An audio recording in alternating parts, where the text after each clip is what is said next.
I knew that one day the pain would stop, the storm would pass, so I kept walking, one step at a time. Sarah Marquis, Wild by Nature.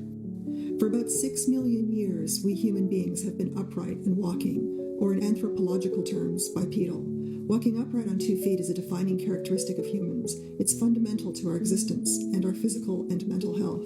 That ability to walk on 2 feet was the first major morphological change that separated humans from our primate ancestors.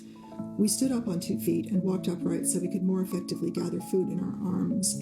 In a sense, this is who we are as a species. We walk, eat, sleep, repeat. For millions of years, we were nomads. Then around 12,000 years ago came the first origins of agriculture and domesticated animals. And until a mere 200 or so years ago, walking was the main means of transportation for most of the global population. It's only since the Industrial Revolution that we've largely stopped walking as a primary means of transport and propel ourselves mechanically instead. We lose something by not walking. We find it when we start walking again. And along with that, we find so much more. What I found on the Camino, walking as I was on layers of history, was a return to the basic human needs.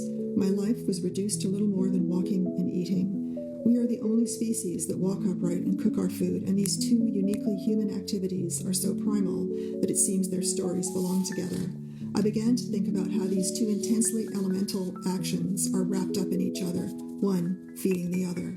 Along the ancient trail, I broke bread and shared wine with people whose language was not my own. I sat and drank coffee with complete strangers, joined people I didn't know at dinner, plucked figs from trees along the path, pulled chunks of chorizo, manchego cheese, and rustic bread from my backpack. I snacked on huge green olives and the sweetest oranges, on classic Spanish tortilla de patatas, and on empanadas layered with meat, sun-dried tomatoes, and olive tapenade, encased in beautiful buttery pastry. I ate chocolate daily and shared it with anyone near at hand. I quenched my thirst with water from ancient fountains and drank red wine almost nightly, something I never do at home, where red wine has always triggered migraines.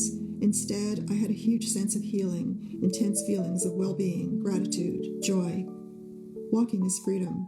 It is a commanding deceleration because by its very nature, walking is slow, deliberate, and grounding.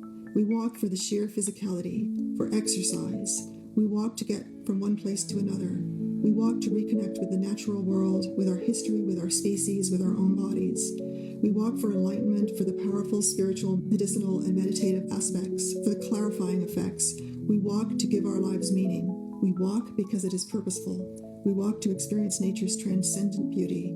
And we walk to find courage. We walk because it is who we are.